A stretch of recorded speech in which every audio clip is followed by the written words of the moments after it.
Hello दोस्तों, कैसे हो आप। सो गाइज, आज हम एक्सप्लेन करने वाले हैं रिवेंज ऑफ अदर्स सीजन 1 के एपिसोड नंबर 8 की कहानी को। अगर आपने अभी तक पिछले एपिसोड नहीं देखे हैं तो लिंक आपको डिस्क्रिप्शन में मिल जाएगा। एपिसोड की शुरुआत में सुहोन, इसके अलावा सोयोन, होंग अजुंग एंड इसके अलावा जेवोंग को दिखाया जाता है जो चांदमी का बर्थडे सेलिब्रेट कर रहे होते हैं। तभी वहाँ पर ओसुंग भी आ जाता है और ओसुंग यहाँ जेबम को बुलाने के लिए आया है, लेकिन तभी ओसुंग के पास किसी का फोन आता है और उसकी रिंगटोन वही होती है जो चांदमी ने अपने फोन की रिकॉर्डिंग में सुनी थी जब उसके पास से वोनसेक का फोन आया था। और यह रिंगटोन सुहोन सुन लेता है। इसके बाद सुहोन चांदमी से मिलता है और चांदमी को बता रहा है कि तुमने जो कॉल रिकॉर्ड किया था उसमें वह रिंगटोन और किसी की नहीं बल्कि ओसुंग की है। और यहाँ पर चांदमी बहुत ज्यादा गुस्से में होती है। वह कहती कि मैं ओसुंग को छोड़ूंगी नहीं, उसने मेरे भाई को मारा है। इसके बाद वह वहां से जाने लगती है, लेकिन तभी सुहोन उसे रोक लेता है। वह कहता है कि अभी हमारे पास पूरी तरह से कंफर्म नहीं है कि वह रिंगटोन ओसुंग की है, क्योंकि इस प्रकार की कई रिंगटोन हो सकती हैं। और इसके बाद चांदमी वहाँ पर शांत हो जाती है। इसके बाद होंग अजुंग और सोयन को दिखाया जाता है, जहाँ सोयन कहती है कि आज हमने चांदमी का बर्थडे सेलिब्रेट किया और वह बहुत खुश थी। मैंने पहली बार उसके चेहरे पर मुस्कान देखी थी। होंग अजुंग सोयन से कहती है, क्या तुम पहले से जानती थी कि चांदमी और सोन एक ही बिल्डिंग में रहते हैं। और वह कहती है कि हाँ, मैं जानती थी। होंग अजुंग यहाँ पर यह भी कहती है, क्या एक दूसरे से प्यार करते हैं। लेकिन सोन कहती है कि नहीं, ऐसा नहीं हो सकता। इसके बाद चांदमी अपने कमरे में आ रही होती है और सोन भी उसके पीछे आ रहा होता है। सोन चांदमी से कहता है कि तुम्हारा बर्थडे था, लेकिन मैं तुम्हारे लिए कोई गिफ्ट नहीं लाया, मुझे माफ कर देना। लेकिन चांदमी कहती है कि कोई बात नहीं। सोन कहता है कि तुम मुझसे क्या चाहती हो, कि आज तुम्हारे बर्थडे पर मैं तुम्हें क्या गिफ्ट दूं। और इस पर चांदमी मजाक में कह देती है कि तुम अपने जूतों के सूसेंस मुझे दे दो। और चांदमी यहाँ पर जूतों में गलने वाले फीते की बात कर रही होती है। इसके बाद सोन को फिर से दिखाया जाता है जो अपने जूतों के फीतों को धो रहा होता है ताकि वह चांदमी को दे सके। इसके बाद जिन को दिखाया जाता है और बाकी पुलिस वाले वहीं पर होते हैं। साथ में वहाँ पर ओसुंग के पिता भी होते हैं, जहाँ जिन सबको बता रही होती है कि हमें वहाँ पर एक रिसिप्ट मिली है जहाँ होंगोन को मारा गया है। वह कहती है कि जब कैमरे को ब्लॉक किया गया तो वहाँ पर वह रिसिप्ट नहीं थी, लेकिन जब बाद में देखा गया तो रिसिप्ट वहाँ पर थी, यानी कि यह रिसिप्ट किलर के आने के बाद यहाँ पर आई है। और यहाँ पर जिनको लगता है कि इस रिसिप्ट का कनेक्शन किलर से जरूर हो सकता है, इसलिए ओसुंग का पिता कहता है कि तुम इस रिसिप्ट के बारकोड को ढूंढो कि यह कहां से रिलेट करता है और इस पर किस इंसान ने अपनी मेंबरशिप आईडी ली हुई है। इसके बाद सुबह सोन को दिखाया जाता है जो जिम के ऊपर आया हुआ है और वहीं पर थोर जो उसकी बिल्ली का नाम होता है उसको पेय पदार्थ खिला रहा होता है। तभी चांदनी वहाँ पर आ जाती है और यहाँ सोन चांदनी को वह फीते दे देता है जो उसके जूतों के थे और चांदनी उसे देखकर बहुत खुश होती है। अब चांदनी और सोन दोनों स्कूल में जा रहे होते हैं और चांदनी अपने जूतों के फीतों की ओर देख रही होती है जो उसे बहुत पसंद आए थे। इसके बाद सोन का दोस्त आगे से आ रहा होता है जिसका नाम नगजुन था और सोन अब उसके साथ स्कूल में चला जाता है। इसके बाद जिन और जोंगू को दिखाया जाता है जो और दुकान में जा रहे होते हैं और वहाँ पर पता कर रहे हैं कि यह बारकोड किस दुकान का है। इसके बाद जोंगू के एक दुकान के अंदर आता है और वहाँ पर जो दुकान का मालिक होता है उसे पता होता है कि यह बारकोड किस लड़के का है, लेकिन यह हमें अभी दिखा नहीं जाता, यह हमें बाद में दिखाया जाएगा। और जोंगू को यहाँ पर इस बारकोड से रिलेटेड कुछ मिल जाता है, लेकिन जब वह बाहर आता है और जिन से पूछती है कि क्या कुछ मिला तो वह इनकार कर देता है। वह कहता है कि नहीं, कुछ नहीं मिला। इसके बाद सोन को दिखाया जाता है जो होंग अजुंग और सोयन के साथ होता है, जहाँ सोन बताता है कि डिटेक्टिव जिन मेरी जिम में आई थी और वहाँ पर मेरे लॉकर में देख रही थी इन कपड़ों को जो मैं किसी को मारते हुए पहनता हूँ, लेकिन चांदमी ने ऐन मौके पर मुझे बचा लिया। वह मेरे बैग को वहाँ से ले गई और उसे बुसान में ट्रांसफर कर दिया। उसे लगता था कि मैंने उसके भाई को मारा है। और सोन यापरिन से यह भी कहता है कि मुझे सुराग मिला है और उसके अकॉर्डिंग ओसुंग ने ही वोनसेक को मारा है, लेकिन हम पूरी तरह से कन्फर्म नहीं है, इसलिए इसको कन्फर्म करने के लिए हमें ओसुंग का फोन लेना होगा। और ये सब यहाँ पर प्लानिंग करते हैं। इसके बाद होंग अजुंग और सोयन क्लास में बैठे हुए हैं और ओसुंग की ओर देख रहे होते हैं। तभी ओसुंग के पास किसी का फोन आता है और वह अपने फोन को अनलॉक कर देता है। तभी सोयन अपनी जगह से उठती है और वह ओसुंग के पास ले जाती है, उसे एक थप्पड़ मारती है और यहाँ पर दोनों का झगड़ा हो जाता है। इसी बीच होंग अजुंग ओसुंग का फोन चुरा लेती है और वहां से बाहर ले जाती है और बाहर सोन खड़ा हुआ होता है उसे दे देती है। अब सोन उसके फोन को टॉयलेट के अंदर ले जाता है और वहां पर चेक कर रहा होता है, जिसे पता चलता है कि उसके फोन में तो कॉल हिस्ट्री नहीं है, उसके अंदर तो 2-3 कॉल ही आई हुई है। और सोन को यह पता चल जाता है कि ओसुंग ने नया फोन ले लिया है। दूसरी ओर ओसुंग को भी दिखाया जाता है जो अपने फोन में एक ऐप की मदद से अपने फोन को ट्रैक कर रहा होता है। तभी अपने फोन के पास कॉल करता है और उसे पता चलता है कि यह टॉयलेट के अंदर बज रहा है। सोन को ऐसा हो जाता है कि ओसुंग आ रहा है, इसलिए वह वहीं छुप जाता है और उसके फोन को ही टॉयलेट के अंदर रख देता है। इसके बाद ओसुंग टॉयलेट के अंदर आता है और अपने फोन को वहां से ले जाता है। सोन को लगता है कि शायद ओसुंग यहीं चला गया होगा, इसलिए वो अपनी क्लास के अंदर आता है, लेकिन वहीं बाहर ओसुंग खड़ा हुआ होता है और उसे पता चल जाता है कि उसका फोन सोन ने चुराया था। इसके बाद सोहन चांदनी के पास आता है और उसे बता रहा होता है कि मुझे ओसुंग के फोन में कुछ नहीं मिला, ओसुंग ने नया फोन ले लिया है। इसके बाद जोंगूक को भी दिखाया जाता है जो ओसुंग के घर पर आया हुआ है और वहीं ओसुंग के पिता से मिलता है। ओसुंग के पिता कहते हैं कि कैसे आना हमारी डिटेक्टिव, और यहाँ पर जोंगूक पूरी जानकारी दे देता है। वह कहता है कि वह रिसिप्ट जो हमने पुलिस स्टेशन में देखी थी वह आपके बेटे से रिलेटेड है। और यहाँ जोंगूक ओसुंग के पिता को बता रहा है कि वह रिसिप्ट हमें स्टडी कैफे में मिली है और यह ओसुंग से रिलेटेड है। यहाँ पर ओसुंग के पिता कहते हैं कि तुमने और किसको बताया है। वह मना कर देता है। वह कहता है कि मैं भी जिन को बताने वाला था लेकिन आपके ऑर्डर को फॉलो कर रहा था। और यहाँ पर ओसुंग के पिता कहते हैं कि ठीक है। इसके बाद सुहोन को दिखाया जाता है जो अपने घर पर जा रहा होता है। तभी उसे लगता है कि उसका कोई पीछा कर रहा है। तभी पीछे से एक लड़का उसे मारने के लिए आता है, लेकिन यहाँ पर सुहोन किसी तरफ बच जाता है और देखता है कि यह सेजिन होता है। अब सेजिन को वह अपने घर पर ले आता है। वही पर चांदनी होती है जो उसके सर पर मरहम पट्टी कर रही होती है। जहाँ ओसुंग कहता है कि वोनसेक को इसी ने मारा था, लेकिन चांदनी मना करती है। वह कहती है कि नहीं, यह नहीं है, इसने वोनसेक को नहीं मारा है।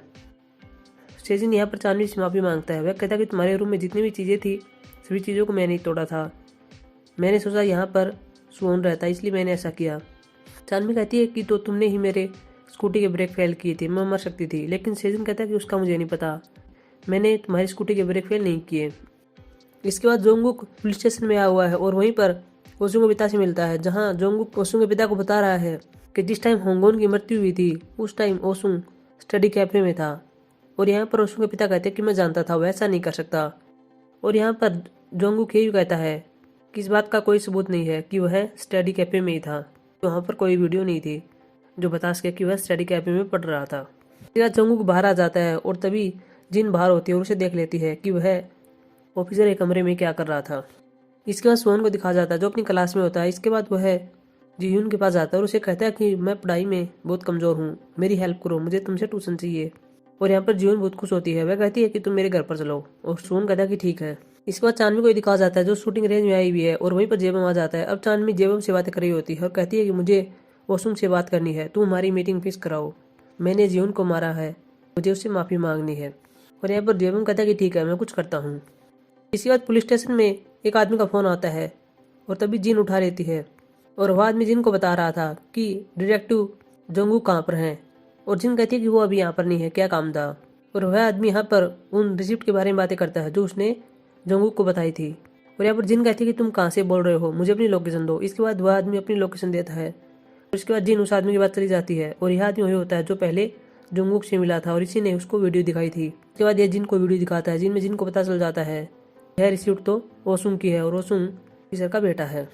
इसके बाद होंगजुंग और शियोना को दिखाया जाता है जो अपने घर में आ रहे होते हैं। वहीं पर हमें मिन को दिखाया जाता है जो कि शियोना का फादर होता है। और मिन यहाँ पर शियोना से बातें करना चाहता है। शियोना कहती है कि अब हम बातें नहीं कर सकते, तुम अंदर आ जाना और हम घर के अंदर बात करेंगे। इसके बाद मिन घर के अंदर आ जाता है और अभी तीनों बातें कर रहे होते हैं, जहाँ मिन कहता है कि जुंगयांग ने मेरी बेटी के साथ फिर से गलत काम करना शुरू कर दिया है, मुझे तुम्हारी हेल्प चाहिए, तुम अपने दोस्त को एक बार फिर से कहो कि वह को सबक सिखाए। यहाँ पर सोन साफ ना कर देती है। वह कहती है कि वह अब ऐसा नहीं कर सकता, मुझे माफ़ कर देना। और इसके बाद मिन वहाँ से चला जाता है। इसके बाद जिन को दिखाया जाता है जो अपने ऑफिस के अंदर होती है। वहीं पर जुंगूक भी आ जाता है और जिन यहाँ पर जुंगूक पर बुरी तरह चिल्ला रही होती है। वह कहती है कि तुमने उन सबूतों को क्यों छुपाया जो ओसुंग के खिलाफ थे। इसके बाद ओसुंग को दिखाया जाता है, साथ में जेवम होता है जो कि चांदनी की वेट करे होते हैं। वहीं पर चांदनी को दिखाया जाता है जो एक बुक को लेकर वहीं बैठी हुई होती है और छुपी हुई होती है। दूसरी ओर जीह्यून को भी दिखाया जाता है जो सोन को अपने घर पर ले आती है। और सोन यहाँ पर जीह्यून से उसके भाई का कमरा पूछता है। वह कहती है कि उस तरफ है। इसके बाद वह कहती है कि मैं भी आ रही हूँ, इतने तुम यहाँ पर बैठो। वह जीह्यून अपने कमरे में चली जाती है और वहीं पर सुहोन ओसुंग के कमरे में चला जाता है और वहाँ पर सबूत ढूंढ रहा होता है। तभी उसे वहाँ पर कुछ डेस्क मिलते हैं।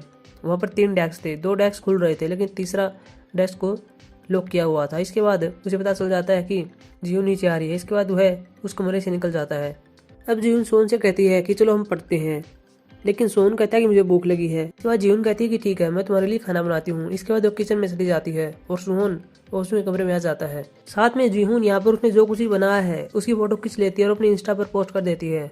दूसरी ओर हमें ओसुंग को दिखाया जाता है अपने फ़ोन को देख रहा होता है। तभी उसके पास जीह्यून का मैसेज आता है और उसे पता चल जाता है कि वह घर पर है और उसने कुछ बनाया है। साथ में जीह्यून ने यहाँ पर सोन को टैग किया होता है और यहाँ पर ओसुंग समझ जाता है कि हमारे घर पर है। इसके बाद वह वहाँ से भाग जाता है।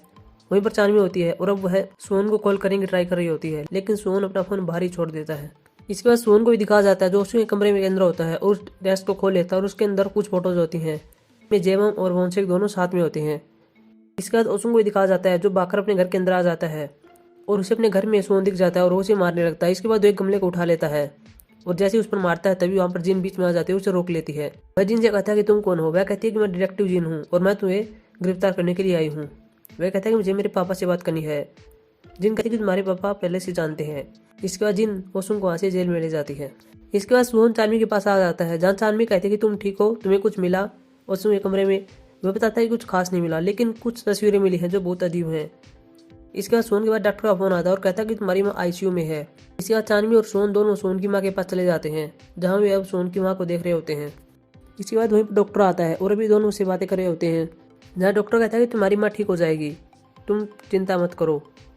साथ में डॉक्टर यहाँ पर पैसों का जिक्र भी करता है। वह कहता है कि पैसों की जरूरत पड़ेगी। इसके बाद चानवी और सोन वहीं पर हॉस्पिटल में एक जगह पर बैठे हुए हैं और चानवी वहाँ पर रो रही है और कहती है कि मैं तुम्हारे लिए कुछ नहीं कर पाई और तुमने मेरे लिए बहुत कुछ किया। इसके बाद डिटेक्टिव जिन को दिखाया जाता है, साथ में ओसुंग उसके साथ होता है और यहाँ पर डिटेक्टिव जिन ओसुंग से सवाल पूछ रही होती है कि यह रिसिप्ट तुम्हारे पास कैसे आई और तुम जब होंगोन का खून हुआ था तब तुम कहाँ पर थे। इसके बाद वहीं पर एक आदमी आता है और वह जिन को वहाँ से ले जाता है और जिन यहाँ पर ओसुंग के पिता से मिलती है। ओसुंग का पिता कहता है कि मुझे माफ़ कर देना, एक फादर होने के नाते मैं अपने बेटे को बचा रहा था। वो यहाँ पर कहता है कि मुझे विश्वास है मेरे बेटे ने कुछ नहीं किया है।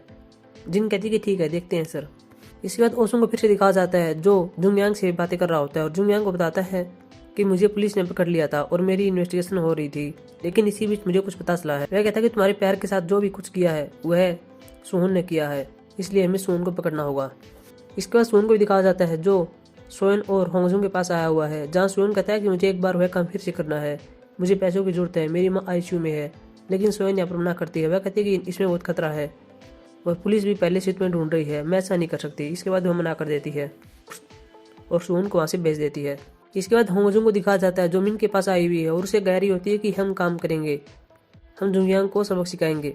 एपिसोड के लास्ट में जुंगयांग को दिखाया जाता है जो बाहर बैठा हुआ है और स्मोक कर रहा होता है और वहीं हमें सोहन को ही दिखाया जाता है जो छुपा हुआ है और वह यहाँ पर जुंगयांग को मारने के लिए आया है।